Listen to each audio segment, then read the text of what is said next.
કાનાભાઈ 97 માં ટોપના નેતા રે પૈસા ન લેવામાં આજીવન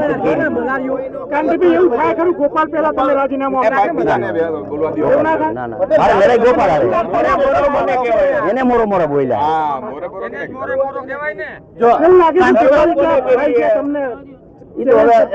હું ભરાઈ ગયો મારે નહીં ભરાઈ જે ભરાઈ રાજન બેઠો છો વિધાનસભા પદ્ધતિ આમાં તો જો ભરાઈ જાય તો એક બાજુ કાનો ને એક બાજુ ગોપાલ એક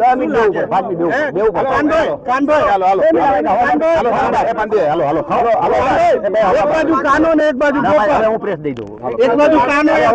હવે પ્રેસ આપી દો અને યાર બનાવી સીધો સવાલ બે વસ્તુ કહું તમને તમારા મારા જાહેર જીવનના 40 વર્ષ થયા 40 વર્ષમાં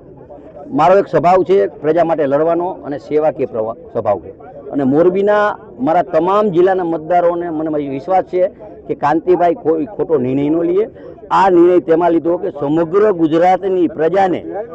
આમ આદમી પાર્ટી ગુજરાતની પ્રજાને મિસગાઈડ કરવાનો અને અધિકારી ઉપર તાનાશાહી કરવાનો જે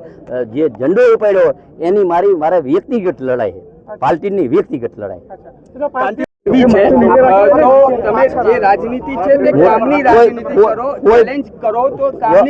કામની ચેલેન્જ કરી લીધી છે 4 દીમાં બધા કામ ચાલુ થઈ ગયા છે નવા કામે ચાલુ હશે ને મોરબીમાં એવું કોઈ જે વરસાદ આવ્યો અઠવાડિયું થોડી ઘણી તકલીફ પડી છે હું એની ક્ષમા માંગુ બાકી મોરબીનું જે ડેવલપમેન્ટ છે ને એ ગુજરાતમાં ક્યાંય નથી ડેવલપમેન્ટની વાત કરવામાં આવે છે તો શા માટે જો ફરીથી ચૂંટણી આવશે તો અનેક લોકો છે ખર્ચ કે દરેક વસ્તુ જો તમે તેમના દ્વારા પેમેન્ટ આપવાની પણ વાત કરવામાં આવી તો એને લડવા આવે તો દેવાની અને અત્યારે ગોપાલ ઇટાલિયા નહીં આવે તો પછી હવા બારે ફરી રાહ જોશે પછી તમારો શું લાસ્ટ નિર્ણય શું રહેશે તો રણનીતિ કરશે ને નથી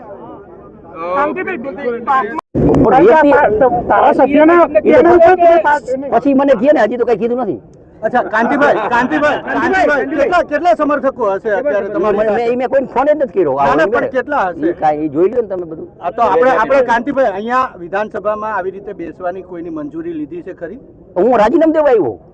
કાગળ મારવા લખેલો હોય રાજીનામું દેવા એટલે એમને કાંતિભાઈ જો તમે રાજીનામું દેવા આવ્યા છો તો રાજીનામું આપી દો હા અમારે ગોપાલ ઇટાલિયન દેવાનું છે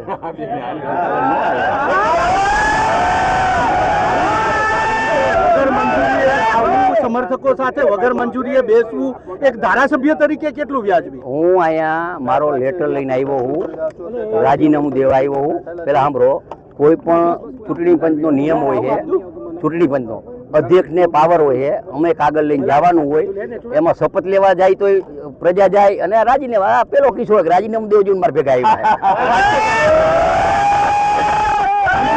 આપણે પ્રયાસ કર્યો ગોપાલભાઈને કઈ વાત કરવાનો બધાને કહેવાનું તો કહી દીધું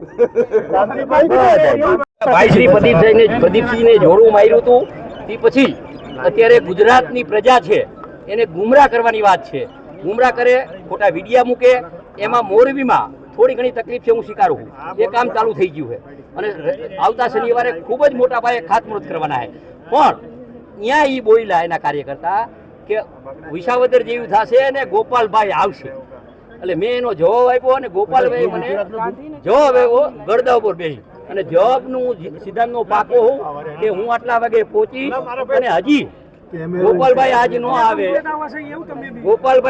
આવે તો ગમે ત્યારે ગોપાલભાઈ કહેશે ને તો એની સાથે રાજીનામું દેવા આવીશ ગોપાલભાઈ કહેશે પણ હું બોલ્યો હતો કે એના બાપમાં ફેર ને મારા બાપમાં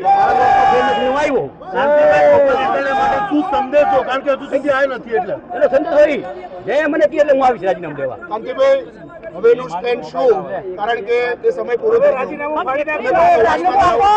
સૌરાષ્ટ્રમાં લેઉવા પાટીદારની રાજનીતિ અત્યારે ચાલી રહી છે વિસાવદર એનું ઉત્તમ ઉદાહરણ છે